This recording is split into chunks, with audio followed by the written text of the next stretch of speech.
السلام علیکم ورحمۃ اللہ وبرکاتہ۔ نحمدہ ونصلی علی رسولہ الکریم، اما بعد فاعوذ باللہ من الشیطان الرجیم، بسم اللہ الرحمن الرحیم۔ رب اشرح لی صدری وَيَسِّرْ لِي أَمْرِي وَاحْلُلْ عُقْدَةً مِّن لِّسَانِي يَفْقَهُوا قَوْلِي۔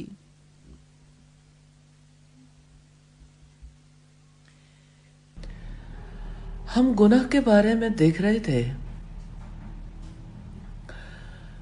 لوگ گناہ کیوں کرتے ہیں، گناہ کے راستے کون سے ہیں، گناہ کی بنیادیں کیا ہیں، اور پھر یہ کہ گناہوں کی اقسام کون سی ہیں، صغیرہ اور کبیرہ گناہ کون کون سے ہیں، صغیرہ گناہ کب کبیرہ بنتے ہیں، اور گناہوں کے اثرات۔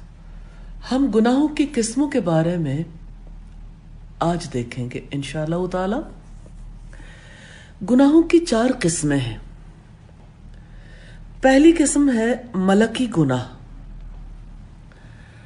ملکی گناہ یہ ہے کہ انسان ایسے اوصاف اپنانے کی کوشش کرے جو صرف اللہ رب العزت کی ملکیت میں ہے، جیسے کبریائی رب کی ذات کے لیے ہے، اور مخلوق کو غلام بنانے کا ارادہ کرنا، اس کی تمنا رکھنا، یہ صرف رب العزت کے لیے سزاوار ہے، انسان کے شایان شان نہیں ہے۔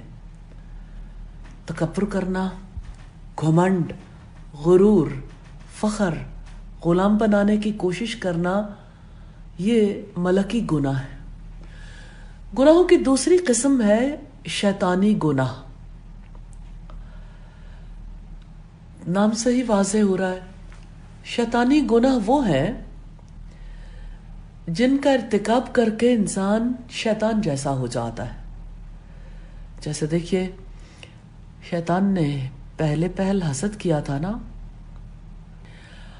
اور اس کے علاوہ جیسے مکر و فریب سے کام لیا تھا، آدم علیہ السلام کو جب دھوکہ دیا تھا، اور پھر اسی طرح سے آدم علیہ السلام کے بارے میں دل میں بغض رکھا تھا، کینہ رکھا تھا۔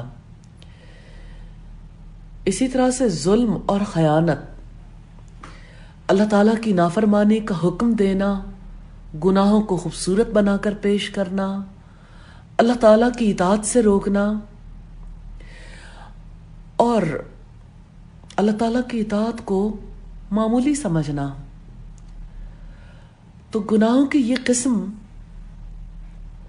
فساد میں تو پہلی قسم کے برابر ہے، لیکن نقصان پہلی قسم سے کم ہے، نقصان بھی بہت بڑا ہے۔ تیسری قسم ہے وحشیانہ گناہ۔ جیسے درندے گناہ کرتے ہیں نا، جیسے درندے کام کرتے ہیں، جانور دوسروں پر ظلم کرتے ہیں۔ جیسے آپ دیکھیے کہ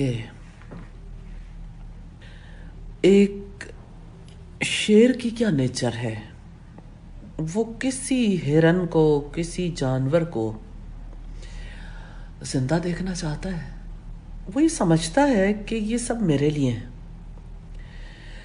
اور ان کو کھا جانا یہ میرا فرض منصبی ہے۔ ایک پکچر دیکھیے گا، ایک ہرن کو 2 شیر کس طرح سے قابو کیے ہوئے ہیں۔ یہ ایک ماں ہے جو اپنے بچوں کو بچانے کے لیے شیروں کا، چیتوں کا ترنے والا بننے کے لیے تیار ہے۔ میں نے یہ پکچر اس لیے آپ سے شیئر کرنی چاہیے کہ آپ جان سکتے ہیں کہ کتنے ہی گناہ ایسے ہیں جس میں انسان وحشی درندوں کی طرح ہوتا ہے، ظلم، سرکشی، غضب، کمزوروں اور عاجزوں پر قبضہ جمانا، قتل و غارت گری. ظلم کے کئی انداز ہو سکتے ہیں، نت نئے وحشیانہ طریقے جنم لیتے رہتے ہیں، لیکن اس ہرنی جیسے کتنے انسان ہیں. کہیں ایسا تو نہیں کہ آپ کا معاملہ بھی ان کے ساتھ ایسا ہی ہو؟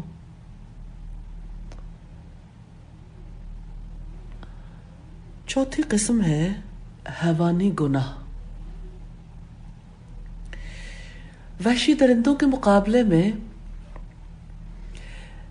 حیوان نسبتاً کم درجے کا گناہ یا ایسے کام کرتے ہیں جو نسبتاً کم درجے کے ہوتے ہیں، لیکن وہ کتنے بڑے گناہوں تک لے جاتے ہیں. تو وہ گناہ جن کے ارتکاب میں انسان حیوانوں جیسا ہو جاتا ہے، جیسے لالچ، پیٹ اور شرمگاہ کی خواہشات کی تکمیل کی ہوس. اسی وجہ سے چوریاں ہوتی ہیں، یتیموں کا مال کھایا جاتا ہے، اسی کی وجہ سے بخل ہوتا ہے. پھر زنا، بزدلی، خوف اور گھبراہٹ. اگر آپ دنیا میں دیکھیں نا تو اکثر لوگ ایسے ہی گناہوں میں ملوث ہیں، اور یہی گناہ پکڑ کر دوسرے گناہوں تک لے جاتے ہیں. پھر ہم دیکھتے ہیں ان چار قسموں کے علاوہ گناہ دو انواع کے ہوتے ہیں، دو طرح کے ہوتے ہیں. یا تو کبیرہ ہوتے ہیں، بڑے گناہ، یا صغیرہ یعنی چھوٹے گناہ.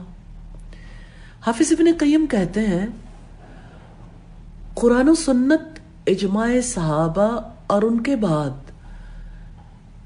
آنے والے ائمہ کا اجماع اس بات پر دلیل ہے کہ گناہ دو قسم کے ہوتے ہیں، کبیرہ اور صغیرہ. جیسا کہ رب العزت نے فرمایا ان تجتنبوا کبائر ما تنہون عنہ نکفر عنکم سیئاتکم وندخلکم مدخلا کریما. اگر تم ان بڑے گناہوں سے بچو گے جن سے تمہیں روکا جاتا ہے تو ہم تمہاری چھوٹی چھوٹی برائیاں تم سے دور کر دیں گے اور تمہیں عزت کی جگہ میں داخل کریں گے. تو جو لوگ بڑے گناہوں سے بچتے ہیں اور بے حیائی سے بھی، سوائے چھوٹے گناہ کے، جیسا کہ سورہ النجم کی آیت نمبر 32 میں آیا ہے الذین یجتنبون کبائر الاسم والفواحش الا اللمم. وہ لوگ جو بڑے گناہوں سے بچتے ہیں اور بے حیائی سے بھی سوائے چھوٹے گناہ کے. اسی طرح سیدنا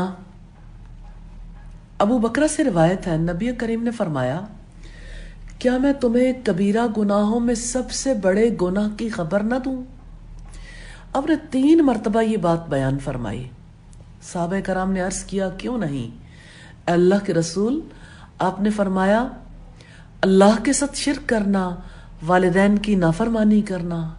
آپ ٹیک لگائے ہوئے تھے، پھر اٹھ کر بیٹھ گئے اور فرمایا خبردار اور جھوٹی بات.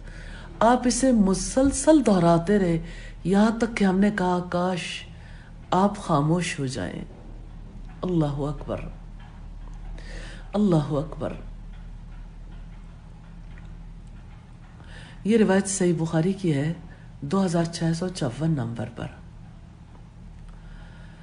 سیدنا عبداللہ ابن مسعود سے روایت ہے، کہتے ہیں میں نے رسول اللہ سے دریافت کیا اللہ تعالیٰ کے نزدیک سب سے بڑا گناہ کون سا ہے؟ آپ نے فرمایا یہ کہ تم اللہ کا کوئی شریک بناؤ حالانکہ اسی نے تمہیں پیدا کیا ہے. میں نے کہا واقعی یہ تو بہت بڑا گناہ ہے. میں نے عرض کیا پھر کون سا گناہ؟ آپ نے فرمایا یہ کہ تم اپنی اولاد کو اس خوف سے قتل کر دو کہ وہ تمہارے ساتھ کھائے گی. میں نے عرض کیا پھر کون سا گناہ؟ آپ نے فرمایا یہ کہ تم اپنی پڑوسن سے زنا کرو. استغفر اللہ. صحیح بخاری کی روایت ہے